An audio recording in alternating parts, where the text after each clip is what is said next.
This is the road to Basra. The Iraqi army jammed this highway and other roads as coalition ground forces moved into Kuwait. For coalition warplanes overhead, they were perfect targets. It became known as the Highway of Death, and a harsh example of Allied air power during Operation Desert Storm. The coalition used overwhelming air power to defeat a brutal dictator and free a nation. In this program, the air commanders of Desert Storm talk about how they fought the war, focusing on the U.S. Air Force's role. August 7th, 1990. President Bush, responding to the Iraqi invasion of Kuwait, orders American forces to deploy to Saudi Arabia. U.S. Central Command Air Forces, or U.S. CENTAF, had to move its forces 7,000 miles quickly. Within days, 5 U.S. Air Force squadrons and 2 U.S. carriers arrived in the Gulf. U.S. CENTAF Commander Lieutenant General Chuck Horner recalls the deployment. Initially, we had to get people over here rapidly because of the threat of Iraqi invasion. So we brought over those kinds of airplanes you need to defend and deter, such as air defense aircraft, AWACS, F-16s, and A-10s to do ground attack missions, and also the F-15E to provide us capability at night. In just 5 weeks, the coalition Air Force outnumbered the Iraqi Air Force. When it became apparent that we were successful in that initial effort, we then fleshed the force out with more aircraft, primarily aircraft such as B-52s, more A-10s, more F-16s. The coalition organized its air power for wartime with General Horner as the single air commander, or air boss. We created 4 air divisions. One air division under General Caruana handled the tankers and bomber aircraft. The second one under General Glosson handled the fighters, attack aircraft. Glenn Prophet commanded the air division associated with electronic warfare, and General Tenoso had the airlift operations. So we were able to define each air division by function, and then that way we could provide the command and control we needed to execute the war. We began to open locations throughout Saudi Arabia. And as we began to get more operating locations, we moved tankers into locations in Oman, in the United Arab Emirates, and as well as Diego Garcia. The coalition would eventually have close to 3,000 planes. These fighter and attack planes patrolled the desert, providing cover for the largest military airlift in history.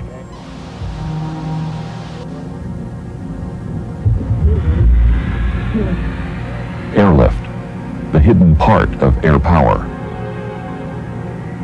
It was the fastest way to get enough men and material over to defend the Desert Kingdom. Brigadier General Edwin Tenoso commanded the coalition's airlift forces. And then the deployment of the C-5s, 141s, the Craft aircraft, the KC-10s, they all just hauled as much as they could, as fast as they could. Very early on, it was evident that Desert Shield was going to surpass by far the number of strategic airlift that we'd ever had before. Military and civilian cargo planes delivered 91,000 troops and 72,000 tons of cargo in the month of August alone to places like Riyadh, Jubail, Dhahran. Dhahran in the early goings was wall-to-wall planes. Literally, planes would be holding until a plane took off so another plane could land.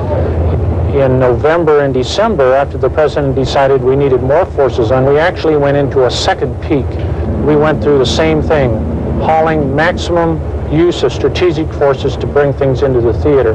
The Allies began planning a military offensive to liberate Kuwait. General Norman Schwarzkopf was commander-in-chief of the Allied forces in theater.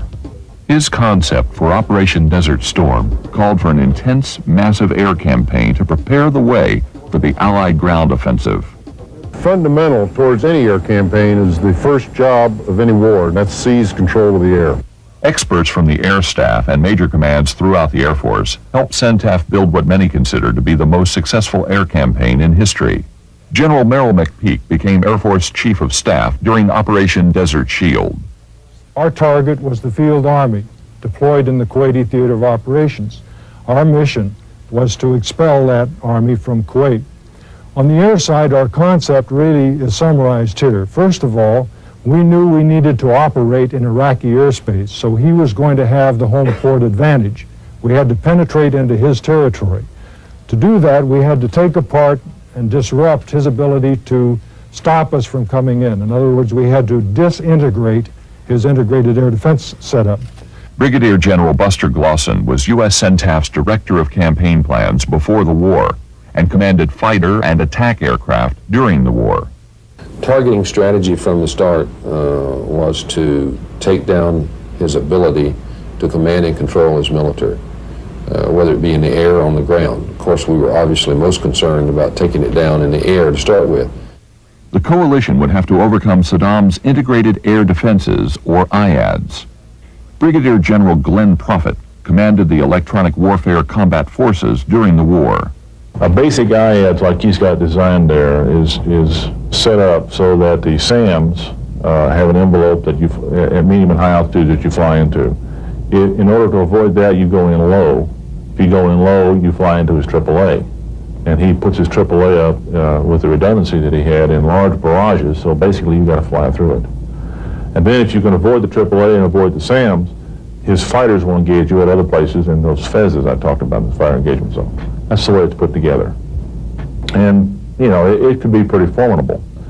And what it's made up of is the systems themselves, the SAM missiles, the radar, acquisition radars, the fighter aircraft, and what I call the nervous system, the control system, where you have an air defense operations center, a main one like you had in Baghdad, a sector operations center spread out, and each one of those sector operations center has intercept operations centers. That's what that integrated system does. The SOCs and the IACs, it controls which airplanes are going to be sent against to engage our fighters or our bombers, and which airplanes are going to be engaged with SAM missiles. Perhaps as many as 17,000 surface-to-air missiles, on the order of 9 or 10,000 anti-aircraft artillery pieces, very modern radars, all lashed together with high-tech equipment. So basically it's a totally integrated system, and our, of course, objective was to tear that system down. One, take away his nervous system, the control of it, the integration, and then secondly, start shooting down or tearing up the pieces of it, one by one. The Desert Storm air campaign would have 4 phases. Phase 1 had 3 goals: gain air superiority, destroy Saddam's strategic capability, namely his NBC weapons and long-range missiles nicknamed Scuds, and disrupt his command and control. The Allies estimated the first phase would last 20 to 25 days. Phase 2 would be short. The Allies planned on taking 1 day to suppress mobile air defenses in the KTO, or Kuwaiti Theater of Operations. During Phase 3, Allied air power would continue to hit the targets of Phase 1, but they would shift their attack to the Iraqi Field Army in the KTO, totaling close to 500,000 men, over 4,000 tanks, and 3,000 artillery pieces. One of the main missions that was given to us by General Schwarzkopf was preparing the battlefield. He called it shaping the battlefield. We had to defeat those elements of his ground forces capable of mass casualties, chemical delivery systems, artillery, armor. An important target would be Saddam's crack troops, the Republican Guard. He was depending on them to drive back the coalition ground forces if they attacked his dug-in army. One of the centers of gravity, we were told, is destroy the Republican Guard, you destroy a lot of the military support for Saddam Hussein. Planners believed that Phase 3 would take about 3 weeks. The 4th and final phase of the air campaign was to support the Allied ground troops as they moved into Kuwait. Planners estimated the ground offensive would be launched 30 days after the air campaign began.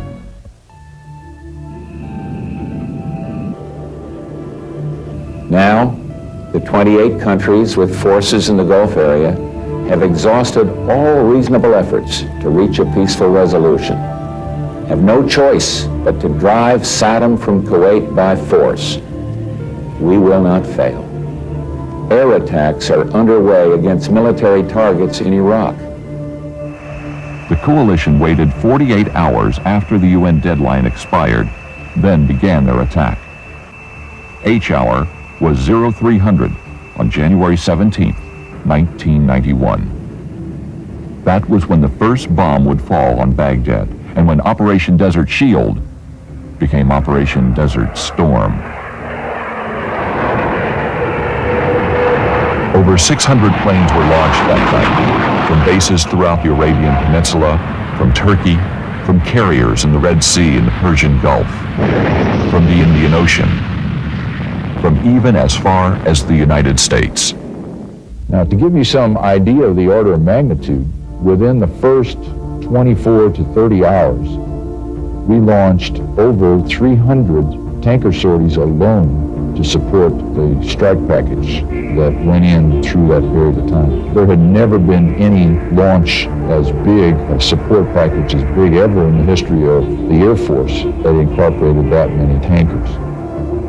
In their opening attack, the Allies combined their stealth and precision technology, electronic warfare tactics, and the classical elements of mass and surprise.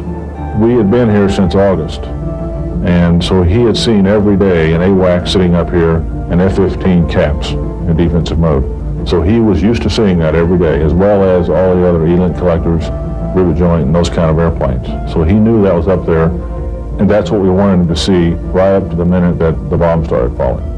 Just beyond the radar warning capabilities of the Iraqi radars, our attack aircraft were forming up in orbits with tankers so that they were able to top off their fuel at the last moment before heading on into the target area.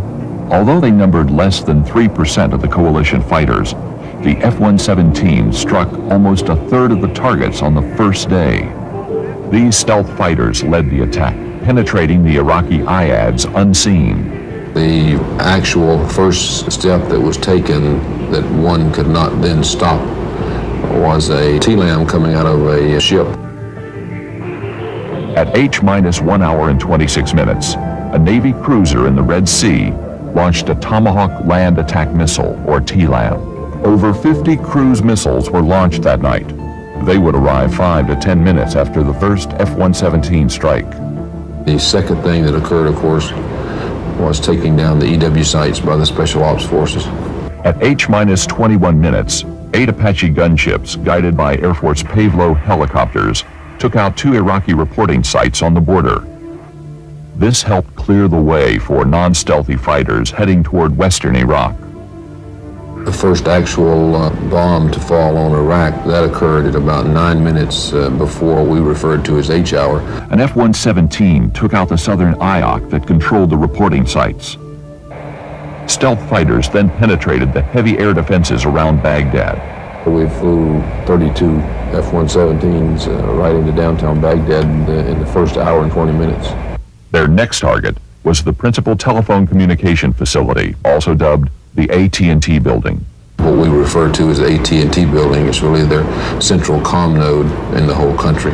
If you remember when the CNN guy was reporting and he went blank at H-hour plus about 4 seconds, that was that bomb hitting the AT&T building.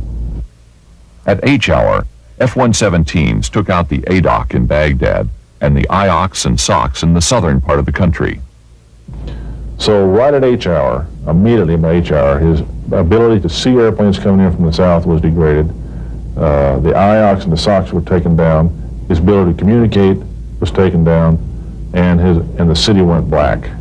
Having opened up the gateway, then our other strike packages rushed through, and we hit very hard. This was a massive attack in the beginning moments of the war. We attacked all of the strategic targets that I've spoken of, the electrical power, communications, air defenses, and so forth. Our goal was to put them into shock and destroy their ability to defend their homeland. We were able to do that by having massive attacks across the full spectrum of targets, primarily command and control and his air forces, and also the surface-to-air missiles. Once we took down what he refers to as SOCs, or sector operating centers, and IOCs, or interceptor operating centers, then we fired a few harms. When I say a few harms, I'm talking about hundreds in the first 24 hours. HARMs are high-speed anti-radar missiles. When fired, these missiles home in on enemy radar emissions and destroy those radar sites. The F-15Es went after all of the permanent Scud launchers out in western Iraq and the storage areas associated with that. The F-111s during the same time period, in addition to the TLAMs, took out some of the power grids and hit many of the industrial sites and the airfields. The GR-1s from the RAF also were very heavy in striking the airfields, as were the B-52s in striking the southern airfields. The F-14s and the F-15Cs in air-to-air mode were there from the start that evening, making sure that the tankers and the AWACS airplanes were protected. The Iraqis never recovered from the Allies' first punch on that first night. Of course, at sunup, the first morning, we brought in the F-16s and F-A-18s. It was almost eerie to how precise the plan unfolded in the first 24 hours. For all practical purposes, there were absolutely no glitches. And that's a tribute to the people that worked so hard and long in making sure that all the details were worked out, and the numerous times that we used, to use the phrase, that we desk flew the first 24 hours to make sure there weren't any glitches. It was a good plan. It was very thorough, and we used a lot of airplanes and assets to do that, and we totally overwhelmed him from the get-go. So he never was able to recover from that first 24 hours in terms of being able to effectively use the defense against our capability. So we seized control of the air in the initial moments of the air campaign, and as a result made all the rest of it much easier, much more efficient and possible. The first bomb dropped, and 18 hours later, the longest continuous weather front that had hit Iraq in 3 years moved in, and we fought nothing but weather for 8 straight days.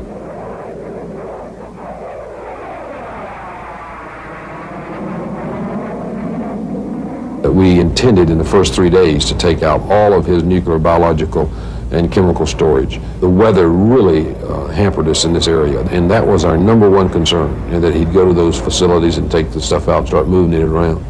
The coalition was still able to destroy many nuclear, biological, and chemical storage sites and cripple Saddam's ability to produce and research these weapons. He was never able to use these weapons against the Allies during the war. The thing that has slowed down our efforts more than anything else has been the weather. The second most important thing has been Scuds. We had to divert an inordinate amount of assets to deal with that problem. Although coalition air power destroyed many permanent Scud launchers in the opening attack, they did not destroy Saddam's mobile launchers. Saddam was still able to send Scuds towards Israel and Saudi Arabia. Scud missiles caused a lot of problems in terms of psychological impact on both Saudi Arabia and Israel. So it became important we locate these very time-sensitive fleeting targets. We actually wound up using 24 airplanes continuously, and then we supplemented those airplanes with strikes, and so it averaged out that we were using almost 100 airplanes a day to just deal with Scuds. We used the Lantern pods on the F-15E and the F-16s. We used a variety of intelligence sources to provide us the quick data we needed, and then we used a command and control network to put the airplanes over the target at the right time. The coalition knew that the mobile launchers had to come out of hiding and drive to certain areas so their Scuds could reach their targets. These launch areas were called Scud boxes. During the day, A-10s flew along the roadways looking for them. By night, F-15Es and Lantern-equipped F-16s circled overhead. Deep behind Iraqi lines, U.S. and British special forces used laser designators to target Scud missiles for coalition air crews in western Iraq. In eastern Iraq, the new experimental Joint STARS aircraft successfully directed several strikes against Scuds as well. They were able to locate mobile launchers with their radar, which can track movement on the ground. Many mobile launchers were hunted down and destroyed. And at day 11, we were actually at day 4.5 in the war, just because of weather alone. And then when you subtract the Scuds out, as you can see in the first 11 days, we had only accomplished about 3 days worth of what we had intended to accomplish. Although the Scuds were never fully suppressed, air power greatly reduced their chances of hitting their targets and dramatically reduced Scud launches from 5 a day to 3 a week. Although the coalition struggled with the weather and the Scuds, they had little difficulty with the Iraqi Air Force. They were no match for coalition pilots. The good team running southwest, 501. 3, red. Splash! Splash coming out westbound. The Iraqi Air Force was basically decimated at day 3. It was decimated more emotionally and psychologically than it was in reality, because every time they took off, they got shot down. They could not complete intercepts. They couldn't even get close to airplanes, and that had to be very demoralizing for them. Splash 2, OPEC 2, splash 2. OPEC 1 is engaged second quadrant, come off high. Since they couldn't survive in the air, the Iraqis began hiding their aircraft in shelters. There's 2, boom, boom. Secondaries, big time. 4, 3, 2, 1, impact. Boom, there's a hit. There's a shack. And, oh yeah, keep it in narrow. Secondaries, big time secondaries. The Allies began to concentrate their attacks on these shelters by day 7 of the air campaign. Laser-guided bombs penetrated and destroyed over 300 of them. Since they couldn't survive in the air or on the ground, Iraqi aircraft began to run toward Iran en masse by day 9. I think that the one thing that this war has done from an air power standpoint, without a doubt, that it has changed mass to precision. Where we dropped 30,000 bombs to take out a target in World War II and 300 bombs in Vietnam, we dropped 1 in Iraq. Precision-guided munitions are conventional bombs fitted with laser or electro-optical guidance systems. Only 7% of the tonnage dropped on Iraq and Kuwait was precision tonnage. But some estimate that these bombs destroyed 80% of the strategic targets during the war. With the combination of stealth and precision attack capability in the 117, we were able to attack targets very discreetly. We did not carpet bomb downtown Baghdad. We took special care to make sure that we attacked only military targets, and we attacked them quite precisely. Air crews were informed to bring home the ordnance if they weren't sure they were locked to the right target. With precision munitions, the coalition could avoid civilian areas and hit leadership targets instead. We went after their Minister of Defense facilities. We went after the security facilities. We went after the Ba'ath Party headquarters facilities. Those were the areas where the most barbaric acts and decisions supporting those were made and executed and controlled from. It was critical to be able to take that element out of that society. And it's also critical to let the populace see that that segment of their society was as vulnerable as anyone else. This was an electronic war like no other in history. The EF-111 was able to go in there very close and jam his acquisition radars and early warning radar. Anytime we sent a package somewhere, we had jammers, EA-6Bs or EF-111s, putting his eyes out at that particular spot. We had F-4Gs sitting back. Anytime a radar did come up, could put a harm on it, suppress it. And because of that, fear of that, their ability to put harms on them and kill them, they were very reluctant to have their radars up for any length of time. And what that means is if your radar is up for a very short period of time, and you're being jammed, you can't break out a target. You can't work through that jamming. It takes time to work through jamming. And because they were afraid of the harm, they wouldn't leave their radars long enough to work through that jamming. So consequently, they were not able to get good PK SAM shots at us. They started ballistic firing missiles, and so that's just like shooting a rifle. It just goes wherever it's aimed when you fire it. And as you can imagine, that's why they've had almost zero effectiveness. Another danger for Allied pilots was anti-aircraft fire. I'm telling you. If you've got as many gun sites as he got and AAA sites as he had up there to defend, you can't take them all out. It's just a monumental task. So what you have to do is render them ineffective, and the way you do that is with tactics. And the basic tactic we used for that was we use medium and high altitude to overcome the AAA. The combination of us being able to suppress him and suppress his IADs and him not using his fighters effectively meant that from the very beginning we essentially had air superiority. And that accounts for the very good, I would call good loss rates, good for our side. In other words, we didn't lose many airplanes, and you look at the volume of this campaign. As you know, the 10-day point, we had lost about 22 airplanes, and I think that speaks for itself. Phase 3, bombing the Iraqi Field Army, did not come after Phase 1 and 2 as originally planned. It happened at the same time. We had more than enough air power on the scene to do the Phase 1 job at the beginning, and we simply diverted it to begin on Phase 3. So there was no time from day one on that the Iraqi ground forces were not under heavy air attack.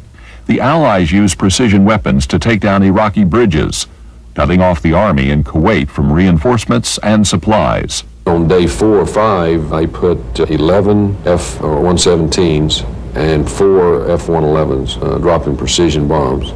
And we put 7 bridges in the water the first night. Iraqi engineers built pontoon bridges to replace the destroyed ones. Allied planes returned and took them out as well. Other aircraft trolled for convoys.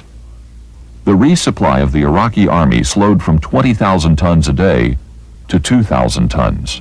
From the start of the war, B-52s hammered airfields and large strategic targets such as power plants, petroleum supplies, and military centers. But their most important mission hit the Republican Guard. Very early on into the campaign, we were providing 3 B-52s every hour and a half over a Republican Guard target, or a target that had to do with softening up the Kuwaiti theater of operation. The B-52 struck regardless what kind of weather that there was over the target area.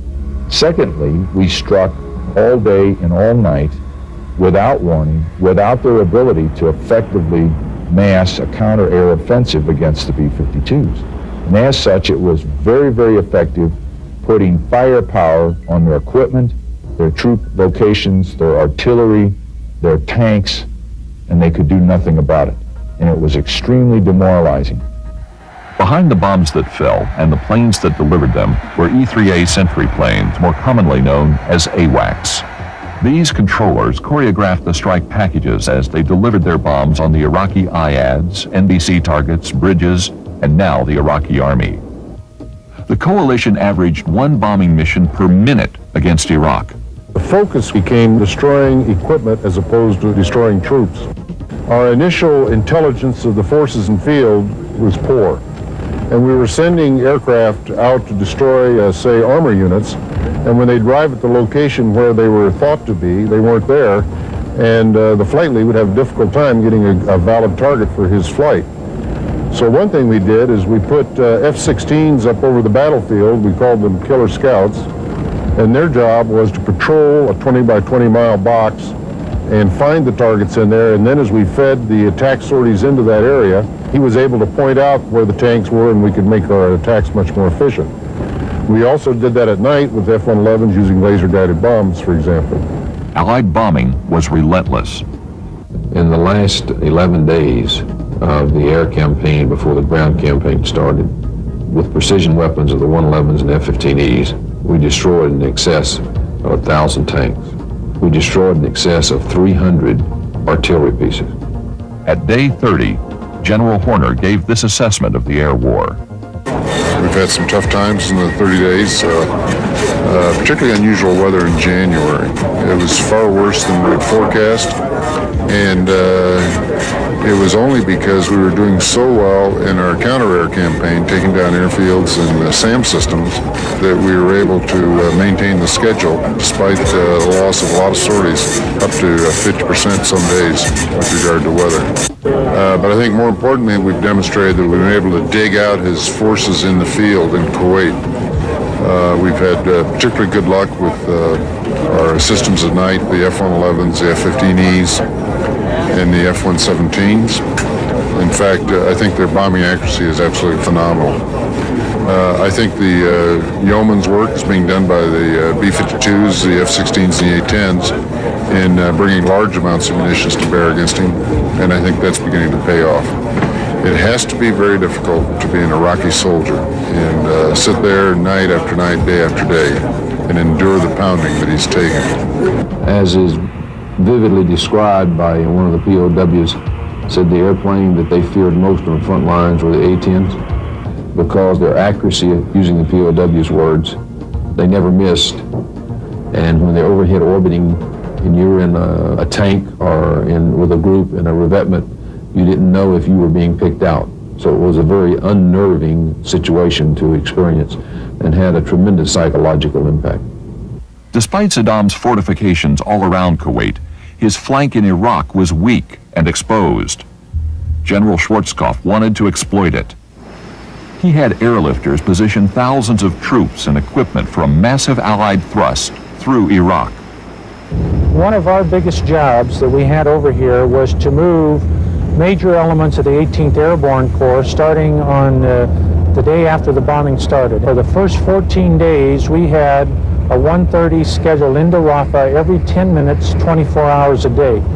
That ability to move that vast amount of people and a lot of their vehicles that quickly, in my mind, Saddam Hussein never caught on until much later on in the ground war that there was anybody even up there. B-52s and the F-117s teamed up to hit Iraqi breach lines as the ground troops made their final preparations. We put massive B-52 strikes in to bomb through those areas so that there would be clear paths that went through the breach areas, so that when the troops went through, there would be a pathway cleared of mines and the wire would be cut.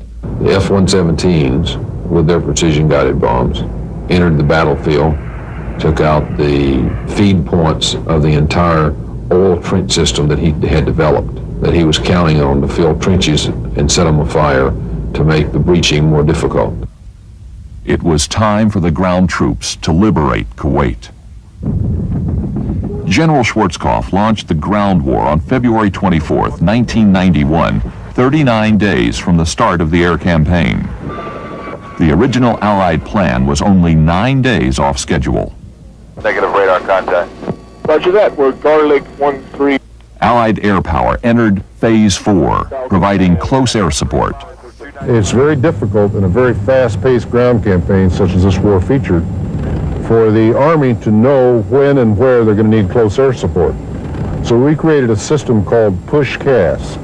And what we did is we pushed sorties forward over the battlefield every minute of the hour, and we were able then to divert those sorties to where the Army needed them for emergency situations during close air support, or if there was no need from the Army, we would then send them on to do an interdiction target beyond the fire support coordination line.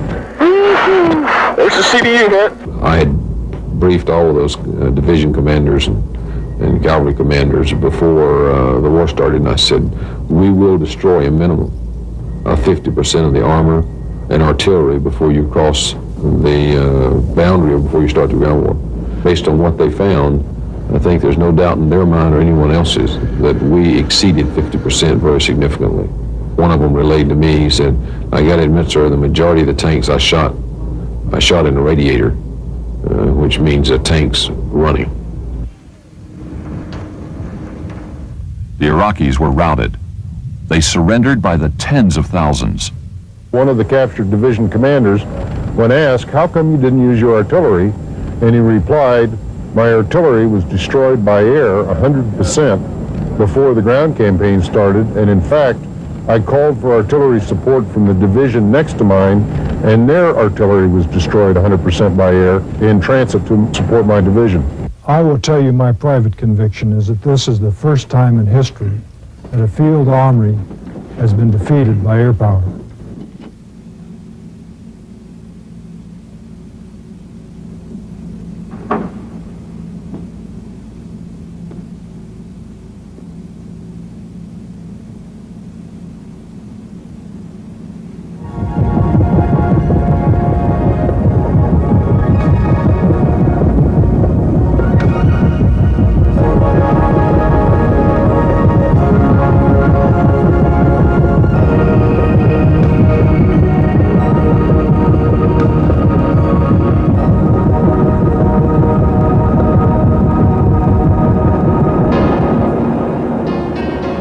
power truly was the wind that carried Operation Desert Storm. But if there's one thing that this war really validated, it is the excellence of our training and the quality of our people. And I say that not as any kind of an advertisement or any kind of a bombastic statement. It's absolutely true. The people that put this whole thing together are absolutely brilliant, from aircraft mechanics to communications to combat photographers to cooks to pilots flying the missions and intelligence officers doing the briefings. There's so many of those young people that work day and night on those ramps and would sleep 2 or 3 hours in a hangar and get back up and start again. And now that's dedication beyond belief, and they deserve all the credit in the world, and my hat's off to them.